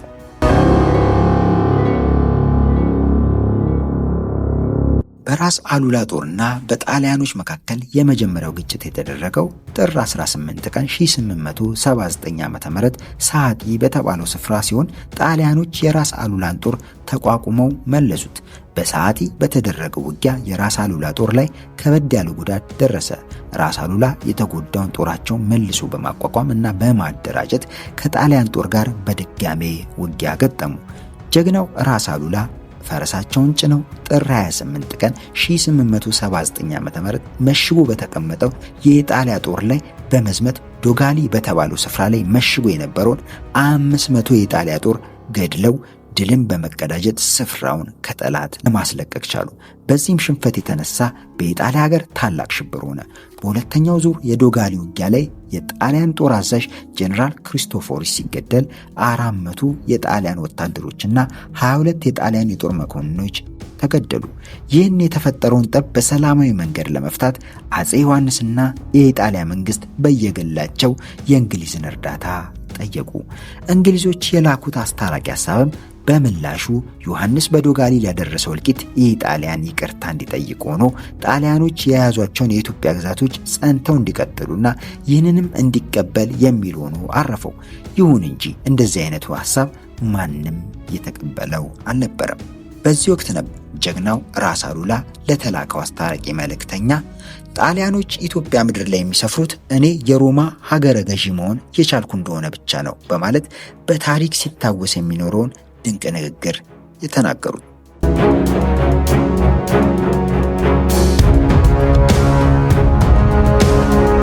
አጼ ዮሐንስ ከማዲስቶች ጋር መተማ ላይ በተደረገው ጦርነት ቆስለው በማጣጣር ላይ እያሉ የእርሳቸው አልጋ ወራሽ ራስ መንገሻ ዮሐንስ መሆናቸውን ባዘዙበት ወቅት ራስ አሉላና የእርሳቸው መኳንንቶች ራስ መንገሻ ዮሐንስን እንዲደግፏቸው ተማጽነዋል። ከዚያም በኋላ አሉላም አለቃቸው በሞት ሲለዩቸው ብቸኝነት እየተሰማቸው ከመሄዱም በላይ የጣሊያኖች ግስጋሴና መስፋፋት የእርሳቸው የመረብ መላሽ ግዛታቸውን እያሳጣው መጣ። አድዋ ላይ ከጣሊያኖች ጋር የነበረው እውነተኛው ግጭት ከመጀመሩ በፊት በኢትዮጵያ ግዛት በስተግራ በኩል የአዲ አቡንን ኮረብታ የተቆጣጠረው የአሉላ ሰራዊት ነበር። የአሉላ ሰራዊት ይህን ያደረጉት በዳግማዊ አጼ ሚኒሊክ በሉል ራስ መኮንንና በወሎ ራስ ሚካኤል ወታደሮች እየታገዙ ነበር። የራስ ስብሃትና የደጃዝማች አጎስ ተፈሪም ጦር ከራስ አሉላና ከራስ መንገሻ ጦር ጋር ተቀላቅለዋል። በጦርነቱ መሃል ራስ አሉላ ከጄኔራል ዳቦር ሜዳር ጋር በመዋጋት ላይ ሳሉ የወሎ ራስ ሚካኤል ወታደሮች ራስ አሉላን ለማገዝ ተንቀሳቀሱ። ከዚህም በላይ የኦሮሞ ፈረሰኞችም ራስ አሉላን ለመርዳት ከአዲ ኋላ አቅጣጫ የሚጠብቀውን የጣሊያን ጦር እንዳይጠናከር በመግታት ረገድ የተሰጣቸውን ኃላፊነት በብቃት ተወጥተው የጠላትን ጦር አስጨነቁት። የአድዋ ጦርነት በዕለተ ሰንበት እሁድ ቀን የካቲት 23 ቀን 1888 ዓ.ም ከጠዋቱ 12 ሰዓት ላይ ጀመረ። ጦርነቱ እስከ እኩለ ቀን ድረስ ቀጥሎ ከሰዓት በኋላ በ10 ሰዓት አካባቢ የኢትዮጵያውያን ድል ማድረግ እርግጠኛ እየሆነ ሄደ።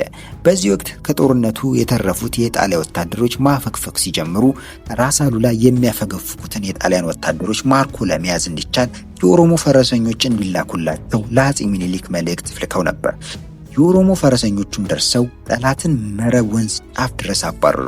አድዋ ድል በፊት ራስ አሉላ የአጼ ሚኒሊክን ንጉሠ ነገሥትነት ከልባቸው ለመቀበል አንገራግረው የነበረ ቢሆንም ከአድዋ ድል በኋላ ሚኒሊክ ለኢትዮጵያ አንድነት መረጋገጥ ዋስትና መሆኑን በማመናቸው የአጼ ሚኒሊክን ሉዓላዊ ንጉሠ ነገሥትነት ሙሉ በሙሉ አምነው ተቀበሉ። አውግስቶስ ዋይልድ የተባለው በጦርነቱ ግንባር የነበረ ዘጋቢ ራስ አሉላ ስለነበራቸው የውጊያ ስልትና የጦር አመራር ብቃት ሲናገር አሉላ በራስ መንገሻ ዮሐንስ ጦር የታገዘ ጦሩን ይዞ ጣሊያኖች ወደ ተቆጣጠሩት የኢትዮጵያ ሰሜን አቅጣጫ መዝመት ቢፈቀድለት ኑሮ የሐማሴንን አምባ እና የቦጎስን ግዛት በሙሉ ከአዲ ኡግሪ፣ አስመራ እና ከረን ከመሸጉት የጣሊያን ምሽጎች በስተቀር ሙሉ በሙሉ በውጊያ አሸንፎ በመቆጣጠር አብዛኛውን ይዞታ በአቢሲኒያ ስር መውደቁ ጥርጥር የለውም ነበር በማለት አስተያየቱን ሰጥቷል።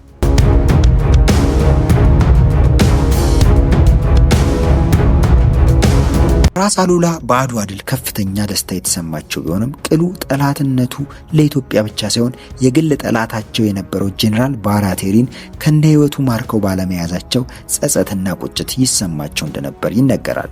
ራስ አሉላ በመጨረሻ የህይወት ዘመናቸው ጡረታ በመውጣት በአንጻራዊነት የተረጋጋ ህይወትን ለመምራት መርጠው እንደነበር ቢታወቅም ቅሉ በሚያሳዝን ሁኔታ የተረጋጋ ህይወትን መምራት ግን አልቻሉም። ይልቁንም ከተንቤኑ ራስ ሀጎስ ጋር ሲዋጉ ራስ ሀጎስ በጦርነቱ ሲሞቱ ራስ አሉላ ግን እግራቸው ላይ በጠና ቆስለው ስለነበር ልክ ከአድዋ ድል 11 ወራት በኋላ የካቲት 9 ቀን 1889 ዓ.ም ህይወታቸው ሊያልፍ ቻለ።